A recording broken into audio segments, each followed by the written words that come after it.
Welcome to Naradar Academy. In this video, I am going to explain some basic concepts in vector calculus, how to find gradient and directional derivative. Okay, so vectors are nothing but the quantities which have both magnitude and direction. Example, velocity, acceleration, etc. Okay, so they have both magnitude as well as direction. Okay, for representing the direction in three dimension, we use three unit vectors I cap, j cap and k cap, where I is the unit vector along x direction and j is along y axis and k is along z axis. See, this is the three-dimensional space. So here I have taken x, y, z. Usually whenever you take this x, y, z, you have to take only in the anti-clockwise direction. That is taken as positive. Okay, you should not take it in clockwise. That is, when you take x here, you should move along this anti-clockwise. Y should be taken here only. Okay, then z should be taken here only. Like that only you have to choose. So wherever you start x, from there you have to move on anti-clockwise direction for y and z. Okay, that's the concept. So I is nothing but this I cap is nothing but direction along x axis. J is the direction along y axis. K is the direction along z axis.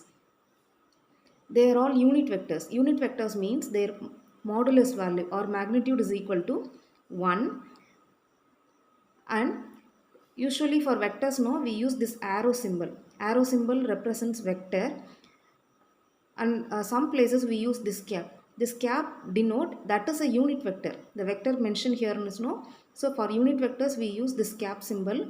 Generally for vectors we can use arrows. Okay. First let's see how to find magnitude of a vector. Magnitude or modulus of a vector. So let's take this one. A vector equal to 2i cap plus 3j cap plus 4k cap. Then its magnitude is given by square root of I component. This 2 is called I component, this 3 is called j component, 4 is called k component. We don't say coefficients in vectors. Okay, usually we call them as coefficients, no, but here we used to say I component, j component and k component. So the magnitude of A vector is given by square root of I component square. What is I component here? 2. 2 square plus j component square. What is j component? 3. 3 square plus k component 4. 4 square. So 4 plus 9 plus 16. So it's equal to 29. So modulus of A vector is equal to root 29. Okay, that's all. Next, so here you see this is the magnitude. Suppose if we get this magnitude is equal to 1, that vector is called unit vector. Not all the given vectors are unit vectors, they may have different magnitudes, but we can find unit vector along the given direction. Okay, if a vector is given like this, if this is the given vector, we can find a unit vector along this direction itself. So how to find that one? The formula is A cap is equal to A vector by its modulus. That's all. So if you divide the vector by its modulus value, obviously it will become a unit vector. So this is A vector 2i plus 3j plus 4k divided by its modulus. In the previous step we find its value was root 29, no? Just you put root 29. This will be a unit vector because if you take modulus, numerator will also become root 29. Denominator is already root 29. So that root 29 will get cancelled and this will become a unit vector. So here you see I have written it as A cap because A cap means what? Its modulus value is equal to 1. Okay. Next, let's see some basics in vectors.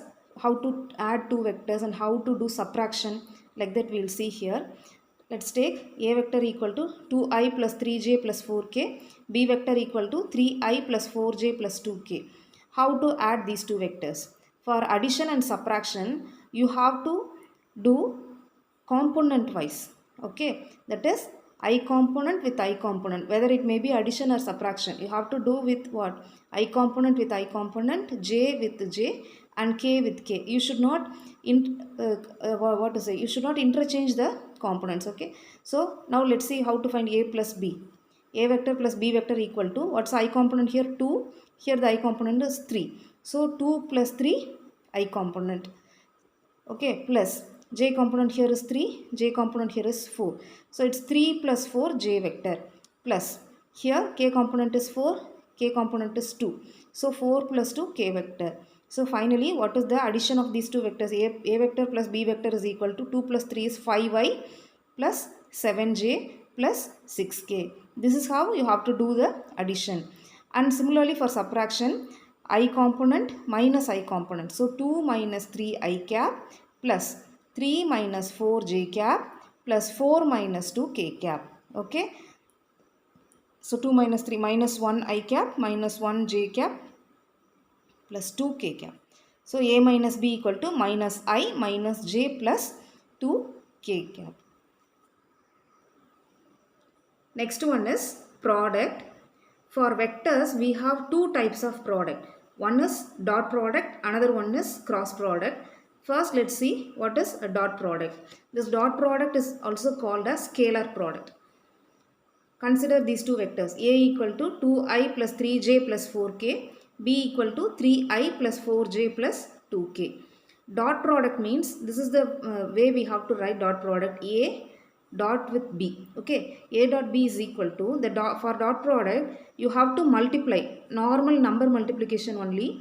You have to multiply I component with I component, j component with j component plus k component with k component. That's all, simple. So here I component is what? 2 into 3 plus here j component is what? 3 into 4 plus 4 into 2. That's all. So 2 3s are 6, 3 4s are 12, 4 2s are 8. So what's the final answer? A dot b equal to 26. So this resultant is simply a number, no? That is only a scalar. There is no vector.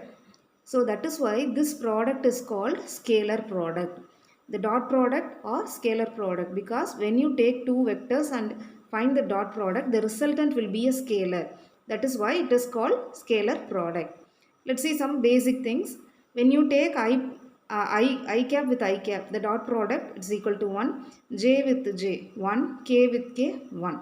But when you have different vectors, I dot j 0, j dot k 0, k dot I 0. In the same way, j dot I 0, k dot j 0 and I dot k 0. Okay.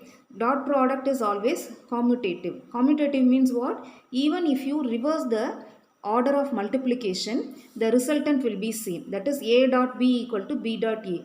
Because what did you do here for the dot product? Just you are multiplying the I component with I component. Just number multiplication only you are doing, no. So multiplication in numbers is commutative. Even if you change the order of the numbers, the product will be the same. So here dot product is also commutative. So a dot b is always equal to b dot a. Interchange of the vectors will also give the same result. Okay. The next one is cross product, otherwise vector product. Let's see how to find the cross product of two vectors. So I have taken a and b here.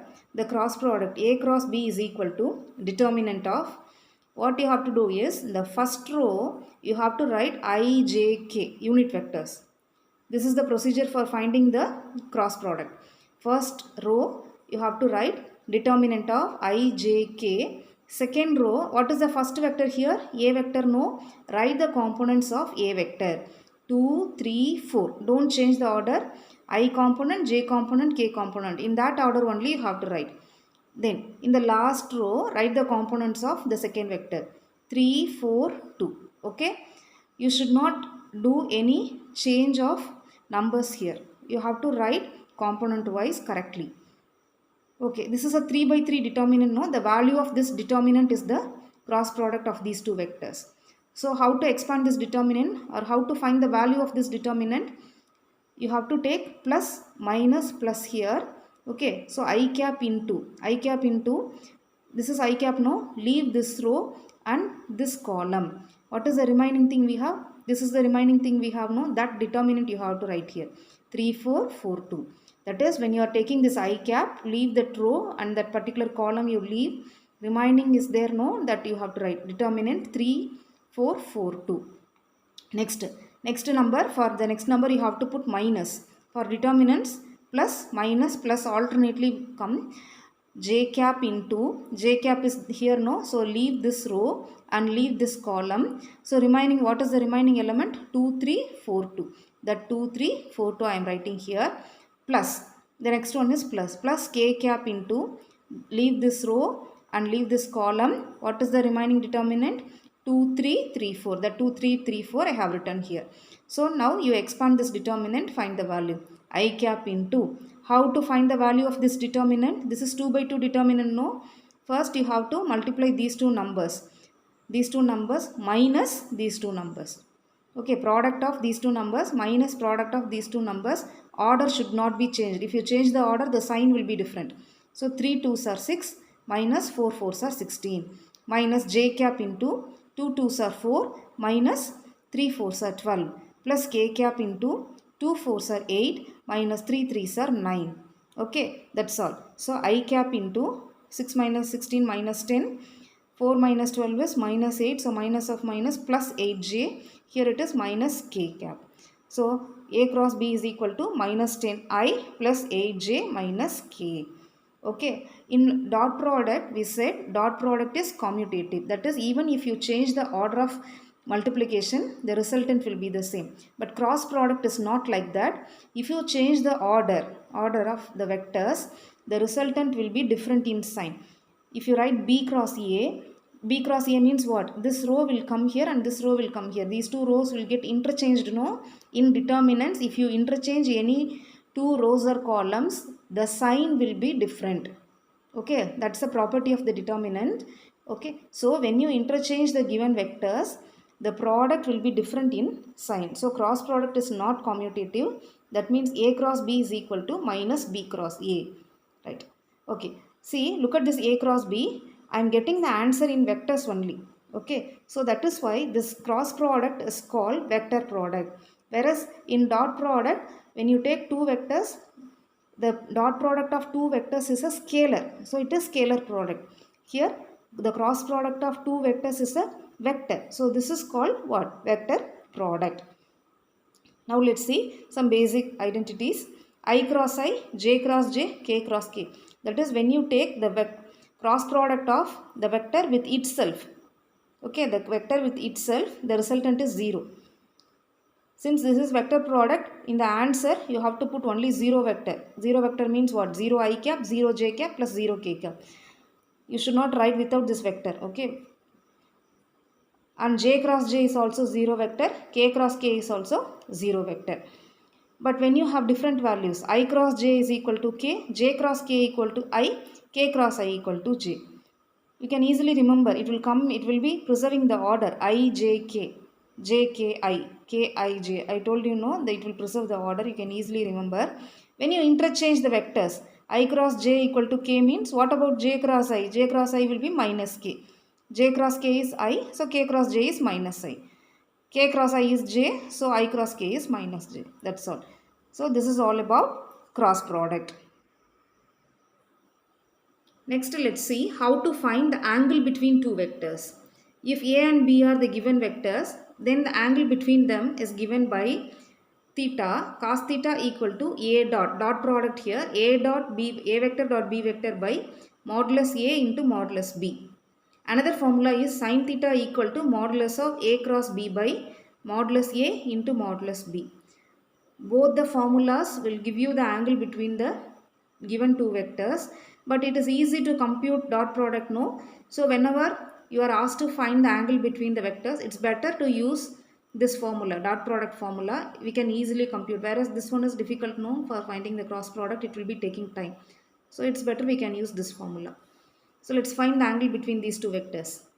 I plus 2j plus 2k and b vector equal to 2i plus 3j plus k. So I am going to use this formula only. So for that I have to find the dot product of these two vectors and modulus of each of these vectors.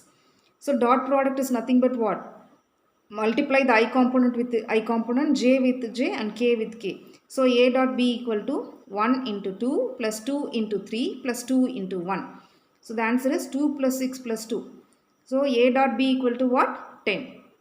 Next, modulus A. Modulus A equal to square root of, what's the formula? I component square plus j component square plus k component square. So it will be 1 plus 4 plus 4. So equal to root 9 equal to 3. And similarly, modulus of B equal to I component square, square root of I component square plus j component square plus k component square. So 4 plus 9 plus 1 equal to root 14. So we find all the values, we'll substitute in the formula. What's the formula? Cos theta equal to A dot B by modulus A into modulus B. So here A dot B is 10, 10 by 3 into root 14. So this is an unknown value, no? So theta equal to cos inverse of 10 by 3 root 14. Leave it as it is. If it is a known value, we can write in terms of degrees. When you are getting some unknown value, we can leave up to this. So this is the angle between the given two vectors. Now let's find the angle between our unit vectors I cap and j cap. Very well, you know that this is along x direction and this is along y direction. X and y axis are always at 90 degree. So the angle between these two vectors is also at 90 degree. Okay. So directly you can write 90 degree. But I want to show you how to calculate. Okay. That's why I have taken this problem. Otherwise you can directly write the angle is equal to 90 degree. No need to go for any calculation. Let's see how to find using the formula. A vector, let us take A vector equal to I cap and B vector equal to j cap. A dot B.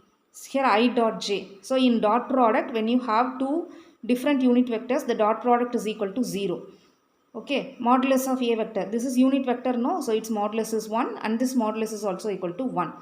Now, formula is cos theta equal to A dot B by modulus A into modulus B equal to 0 by 1.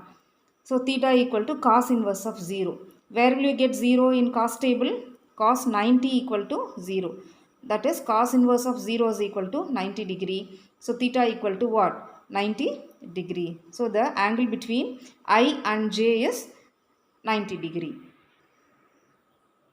See, when you have two perpendicular vectors A and B, their dot product is always 0. Okay, so for perpendicular vectors, dot product is 0. The reverse result is also true. When the dot product is 0, they are perpendicular.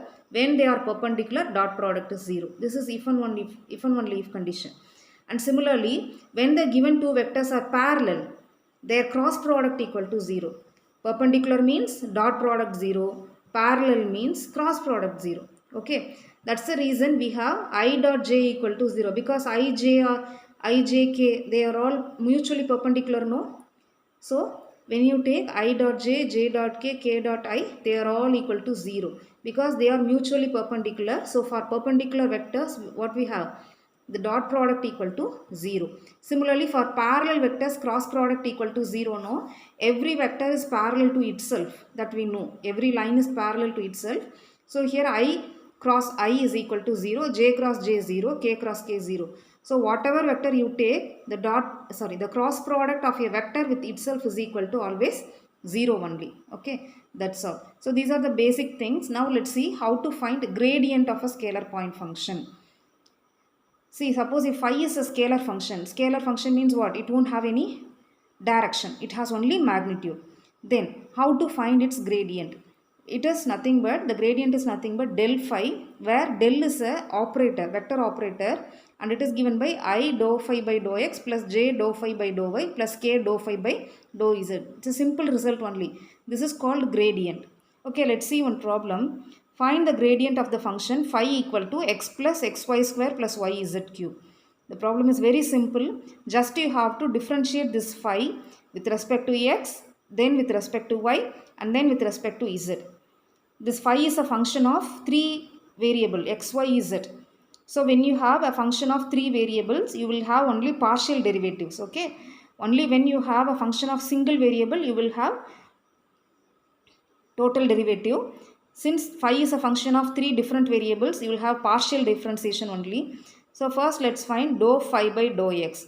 Dou phi by dou x means differentiate phi with respect to x. When you differentiate with respect to x, y and z has to be kept constant. Okay. So dou phi by dou x is equal to x. So first term is x, differentiation of x is 1 plus here xy square is there, y square is constant, you keep it as it is, differentiation of x is 1. Okay, so it's simply y square plus, see the third term, this is yz cube, there is no x term here. So when you are differentiating with respect to x, this entire term is like a constant. So differentiation of a constant term is what? 0. So it's 0 only. So dou phi by dou x is equal to what? 1 plus y square. Next one is dou phi by dou y. So differentiate the same function with respect to y. While differentiating with respect to y, x and z has to be kept as constant. The first term is x alone. So differentiation of x with respect to y is 0. Plus here it is xy square. So x is constant. X keep x as it is. Differentiation of y square is 2y. That is why I have written 2xy here. Okay. Plus here it is y z cube. Z cube is constant. Keep it as it is. Differentiation of y with respect to itself is 1. So it's simply z cube. So what's the answer? 2xy plus z cube. Next one is dou phi by dou z. Differentiate the same function with respect to z, keeping x and y as constants. Here no z term, so differentiation is 0. Here also no z term, differentiation is 0. Here y is constant, so keep y as it is. Differentiation of z cube is 3z square. So dou phi by dou z equal to 3yz square. Now what is gradient of phi? It's equal to del phi. It is nothing but I dou phi by dou x plus j dou phi by dou y plus k dou phi by dou z. We find all the values here, no? Put this value I cap plus this value j cap plus this value k cap. That's all. So that will give you the value of del phi. That is the gradient of phi. Okay, phi is a scalar function, but gradient is a vector. Next one is directional derivative. Directional derivative of phi is nothing but del phi dot n cap. This del phi already we have studied, no? That is the gradient. That gradient dot product with n cap. N cap is the standard notation which is used for representing normal. Normal means what? Perpendicular. And n cap means unit normal. Okay, this is a standard notation. Wherever you find n cap, that represents n for normal, cap for what? Unit vector. So unit normal. So del phi dot n cap will give you the directional derivative. Directly we'll go to the problem. Find the directional derivative of this function phi at the point 1, 2, 3 along the given direction I minus 2j plus 2k. Okay, see what are the things given here? One scalar function phi, 3xy square minus x square yz. One point is given. Let us take p as the given point 1, 2, 3, and one vector is given here. Let's take it as a vector. A vector equal to I minus 2j plus 2k. Okay. Now we have to find the directional derivative. For that first we have to find del phi, that is gradient. So we know how to find del phi. What is del phi? Dou phi by dou x into I cap plus dou phi by dou y into j cap plus dou phi by dou z into k cap. Let's find the derivatives here. Dou phi by dou x. Differentiate this with respect to x, keeping y and z as constant. So this term. So 3y square is constant. Differentiation of x is 1. So it's 3y square. Here yz is constant. Differentiation of x square is minus 2x. Okay, that's all. Next, differentiate with respect to y. So here 3x is constant. Differentiation of y square is 2y. So already 3x is there, no? So it will be 6xy. Minus here x square z is constant. Differentiation of y with respect to itself is 1. So it's x square z. Next, dou phi by dou z equal to, now this term has no z. So this will become 0. So here minus x square y is constant. Differentiation of z is 1. So these are the derivatives we found out.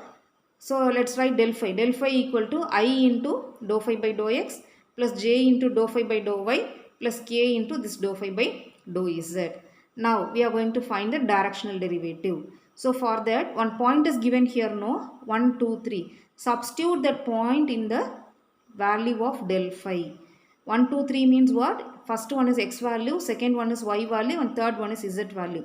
So substitute x equal to 1, y equal to 2, and z equal to 3 in the value of del phi. Then del phi at this point p equal to I cap into 3y square. Y is what? 2. So 3 into 4 minus 2 into xy z. So xy z value substitute. Substitute and simplify. What will we get? Del phi at p equal to 9j minus 2k. This is the del phi value. So what's the formula for directional derivative? Del phi dot n cap. What's the formula? Del phi dot with n cap. This n cap already I told you, no? Unit normal. So for finding the unit normal, here they have given you one vector, no, find the unit vector for this. So a vector is given there, no, find the unit vector. A vector by modulus of a vector. So a vector is I minus 2j plus 2k by its modulus is 1 plus 4 plus 4 equal to 1 by, this is 9, no, square root of 9 is 3 into I minus 2j plus 3k. That's all. So this is the normal. Now you take dot product of this equation 1 with equation 2. That will give you the directional derivative. So how to take the dot product? Multiply I component with I component. Here I component is 0. So here also the I component is 0. This 1 by 3 is a constant which we can keep it here. J component here is 9. Here the J component is minus 2. So 9 2s are minus 18. Here K component is minus 2. Here K component is plus 2. So minus 2 into plus 2 minus 4. That's all. So minus 22 by 3. So this is the directional derivative of the given function at the point 1, 2, 3 along I minus 2j plus 2k. Okay. Finally, let's see some identities for this operator del. So before that, let me recall some identities in differentiation. If u and v are functions of x, then what is differentiation of k into u? If k is a constant, we can keep the constant outside and differentiate only u, no? So differentiation of ku is k into differentiation of u. In the same way, here for operator del, del of k phi is equal to k into del phi, where k is a constant term. Okay, so this del is similar to the differential operator. Okay, that's why I have written both of them here so that you can correlate them.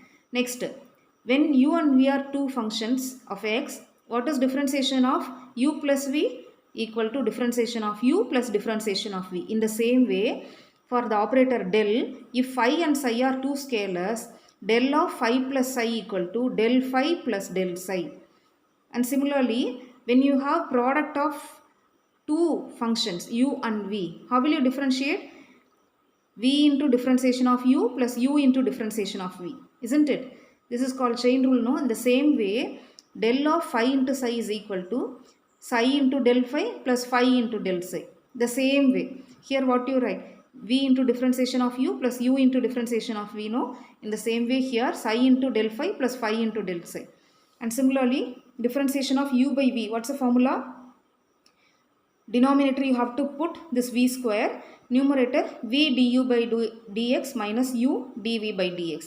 In the same way, here del of phi by psi equal to, denominator you put this psi square, in the numerator psi into del phi minus phi into del psi. So both are equal type of identities, so you can study them together so that you can remember easily. Next, one more remark here is, we find directional derivative in that problem, no? Suppose if they ask you to find the maximum value of directional derivative at a point P, just you find del phi at the point P and find its modulus. That will give you the maximum value. So what is the maximum value of a directional derivative means? It is nothing but modulus of del phi. That's all. Thank you.